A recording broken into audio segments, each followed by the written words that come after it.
হামের উপসর্গ নিয়ে আরও 5 শিশুর মৃত্যু হয়েছে। সেখানকার পরিস্থিতি জানাতে রাজশাহী মেডিকেল কলেজ হাসপাতাল থেকে যুক্ত আছেন রাকিবুল হাসান। রাকিব, রাজশাহীতে হাম পরিস্থিতি অবনতির কারণ কি, আর রাজশাহী মেডিকেলে এখন হাম আক্রান্ত কতজন চিকিৎসা নিচ্ছেন জানাবেন।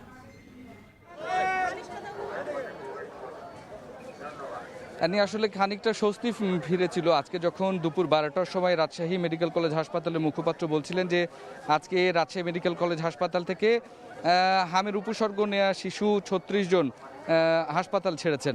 ঠিক তারপরে আমরা আসলে যে খবরটি পাই যে রাজশাহী মেডিকেল কলেজ হাসপাতালে গেল 24 ঘন্টায় 2 জন এবং বেসরকারি হাসপাতাল সিডিএমে আরও 3 জন মারা গেছে। অর্থাৎ এই যে 5 জনের মৃত্যু, সেটি আসলে আবারও বেশি শঙ্কিত করে তুলল রাজশাহীকে, কেননা এই মৃত্যুর সংখ্যাটা আসলে বাড়ছে। তবে গেল 24 ঘন্টায় মাত্র 14 জন আসলে রাজশাহী মেডিকেল কলেজ হাসপাতালে এই উপসর্গ নিয়ে আসলে ভর্তি হয়েছেন এবং এখন পর্যন্ত 125 জন মাত্র আসলে ভর্তি রয়েছেন এবং 3টি ওয়ার্ডে তাদেরকে চিকিৎসা দেওয়া হচ্ছে।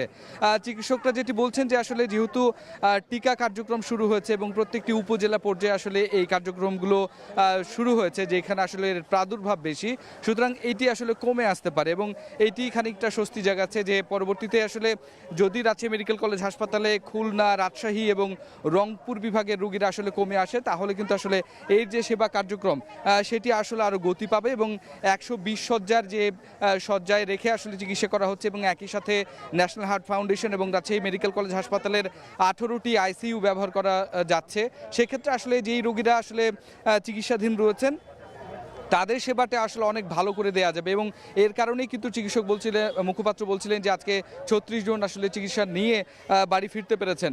এই সংখ্যাটি যত দ্রুত আসলে সংখ্যাটি বাড়বে ততই আসলে এই অঞ্চলের জন্য একটু মঙ্গলজনক খবর হবে। তবে এই যে 5 জন শিশুর মৃত্যু, বাইরে যারা চিকিৎসাধীন রয়েছেন তাদের বিষয়টি এখানকার চিকিৎসকরা বলছেন যে সেইটা যেন অভিভাবকরা খুব বেশি সচেতন থাকে, সেই বিষয়টিতে গুরুত্ব দিতে বলা হচ্ছে। এবং আমি আপনাকে জানিয়ে রাখি যে উপজেলা পর্যায়ে যে এই যে টিকাদান কর্মসূচি, সেখানেও কিন্তু আসলে অভিভাবকদেরকে সচেতন থাকতে বলা হয়েছে।